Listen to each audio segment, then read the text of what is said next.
I will retire at the right time. August 2027. We have amongst us some vice chancellors. I shared the tag vice with them. I don't want to forget them. We must form a union to get a substitute name. Sri Sarbanand Sonowal ji lacks one thing terribly. He doesn't know how to court enemies because he has none. And ladies and gentlemen, my docket is full of them. I need guidance from others faculty that can help me tide over this very daunting, menacing problem. I can only assure you my fullest commitment to be a good student. Professor Shanti Shri Dhuli Pudi Pandit ji, Vice Chancellor JNU, Professor M.S. Chetra, Director ICSA, Akhil Bharatiya टोली सदस्य प्रार्थना प्रवाह, माननीय Nand Kumar ji, please you may retire. I will retire at the right time. August 2027. Subject to divine intervention. माननीय Nand Kumar ji, we have Padam Shri Dr. M.D. Srinivas, a person who has focused on something unique, history of science and technology. We have amongst us some vice chancellors. I shared the tag vice with them. I don't want to forget them. We must form a union to get a substitute name. Because unlike me, most do not suffer vices. But trust me, my vices have nothing to do with my marriage or my profession. So Vice Chancellor Nirja Gupta ji, Professor Yugani Goyal ji, then we have amongst us Professor Ram Subramaniam ji, IIT Bombay. And of course Manoj Shinde ji, Patron ICSA. आज बहुत शुभ दिन है, दो कारण से। आज का आयोजन गुरु पूर्णिमा पर है। सभी को हार्दिक शुभकामनाएं। It is a facet of Indian knowledge system. मैं सभी मेरे गुरुजनों को प्रणाम करता हूं। मेरे माता पिता, मेरे दादा दादी, मेरे नाना नानी, मेरे गुरुजनों के समक्ष थे, सभी को प्रणाम। We have in the audience people who qualify to the status of Gurujan. My respectful reverence to all of you. Friends, it is a delight to inaugurate first annual academic conference on Indian knowledge system. It has not come a day too soon. My warmest compliments to the JNU and ICSA for pioneering this initiative, much needed initiative and contemporaneously highly relevant.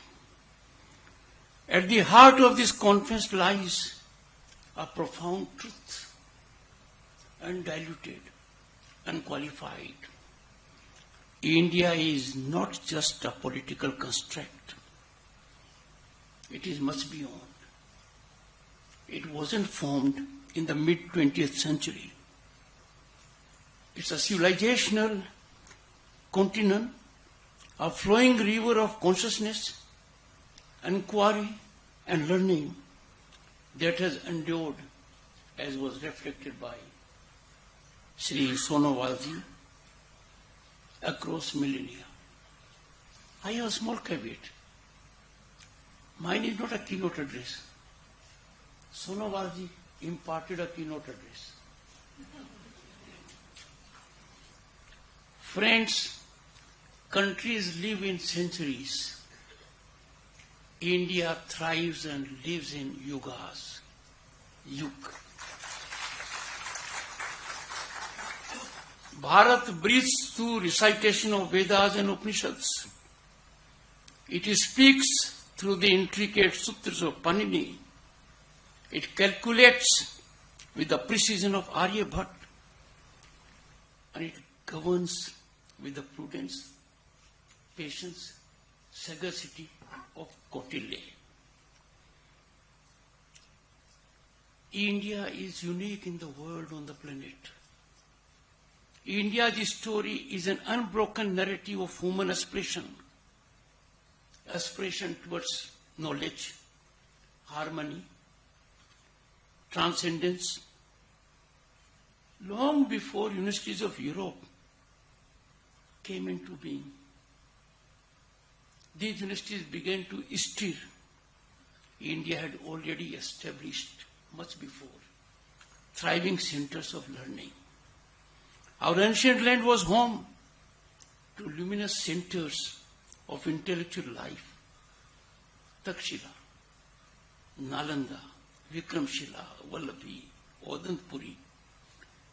These were the towering citadels of knowledge. Their libraries were vast oceans of wisdom, housing tens and thousands of manuscripts. These were global universities, where seekers came from lands near and far, from Korea and China, Tibet and Persia. These were spaces where the intellect of the world embraced the spirit of Bharat. That inclusivity which some try to teach us, they should be learning from us. India did not just teach. India welcomed, debated, exchanged, and inspired. Let me read out a quote from Max Muller's lecture to incoming British ICS officers, because it bears relevance.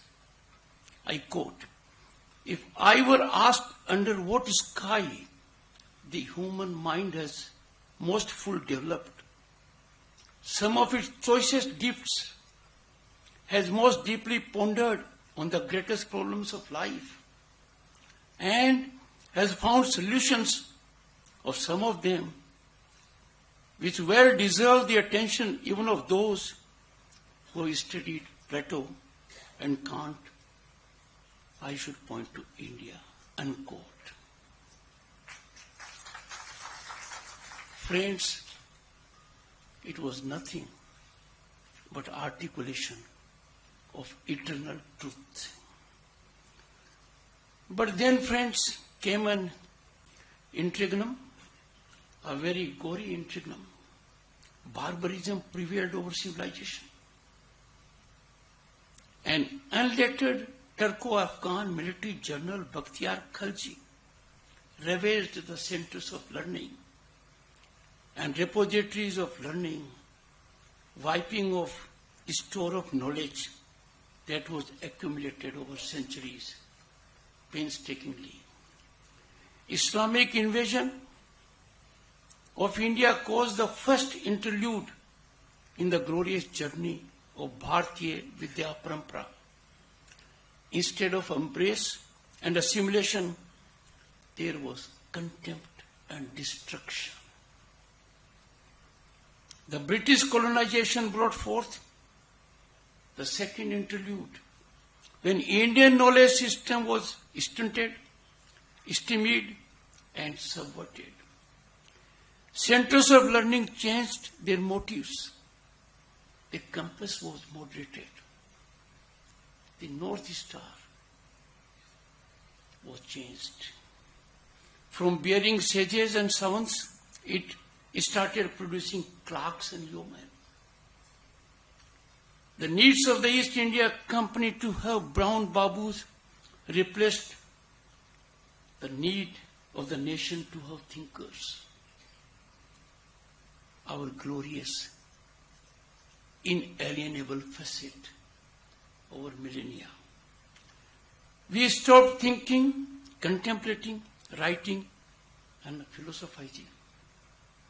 We started cramming, regurgitating, solving. Grades unfortunately replaced critical thinking.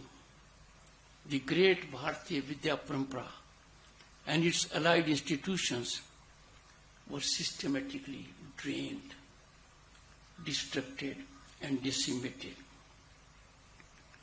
Resultantly, we became consumers of a knowledge system whose authors neither belonged to Bharat nor understood its spirit, nor at their heart was our concern. A new layer of civilizational narrative seeped in colonial prejudices, and this was imposed upon us recklessly, ruthlessly, and unfortunately it permeated. Their purpose was not discovery, it was domination. Their scholarship was not born of reverence, but of condescension. Through their distorted lens, India's profound philosophies were reduced to superstition. What a travesty! What unbearable pain! Western constructs were paraded as universal truths. To put it more bluntly, untruth was camouflaged as truth. While indigenous insights were dismissed as relics of primitive past, this was not an error of interpretation. It was an architecture of erasure, destruction, decimation. And what is more tragic, this selective remembrance continued even after independence. What should have been our fundamental priority was not even on the radar. How can you be not cognizant of your core values? Instead of healing, we inherited the very vices we fought to overthrow. We adopted their practices. Marxist perversion replaced colonial distortion. And friends, even today, the shadows of those colonial misreadings continue to shape textbooks, curricula, and minds. They continue to demand respect. There are narratives in their favor. A matter of deep reflection and of worrisome concern. But friends, today's gathering is far more than sentimental gaze backward or a nostalgic remembrance of our golden age. It is game-changing. The step taken here during 3 days will go a long way. This conference, I believe strongly, stands as a serious academic endeavor to correct a historical wrong, aberrations that are painful for us, aberrations that urge us to question, investigate, critique, and rediscover. Now is the time to cast off the chains of borrowed narratives, inherited distortions. It is time to reclaim our intellectual sovereignty. This will be done, friends, through hard and patient scholarship. We would require an army of translators, researchers, PhDs, postdoctors, professors, analysts, linguists, modelers, and the like.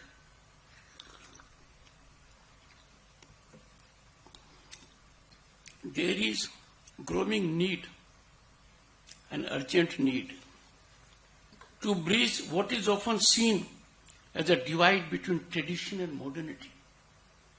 It doesn't exist. This divide is artificial and intellectually lazy. The wisdom of the past does not obstruct innovation, rather it inspires it. The metaphysical can speak to the material. Spiritual insight can coexist with scientific precision. But then you have to know what is spiritual insight. The Rig Veda hymns to the cosmos can find new relevance in the age of astrophysics. The Charak Samhita can be read alongside global debates on public health ethics.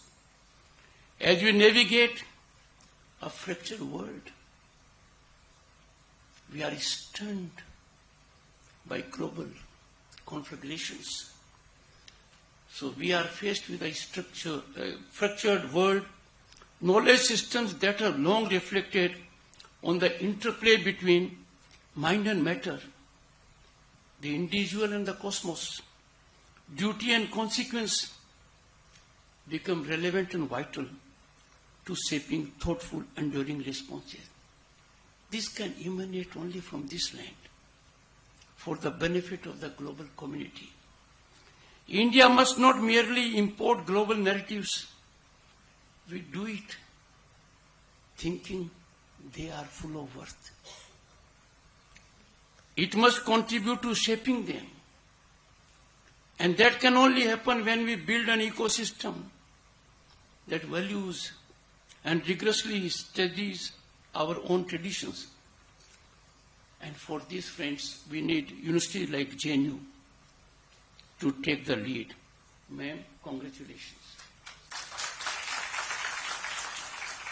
You must be laboratories of this great intellectual reinvigoration and ideation.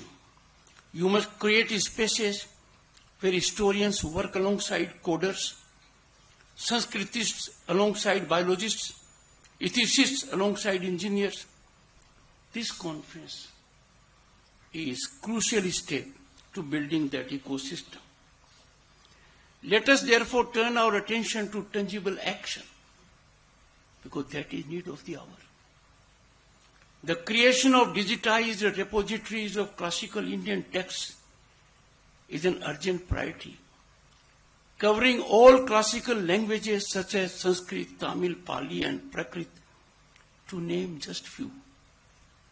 These repositories should be made widely accessible, enabling scholars in India and researchers around the world to engage meaningfully with these sources. Equally essential is the development of training programs that empower young scholars with robust methodological tools, blending philosophy, computational analysis, ethnography, and comparative inquiry to deepen their engagement with Indian knowledge system.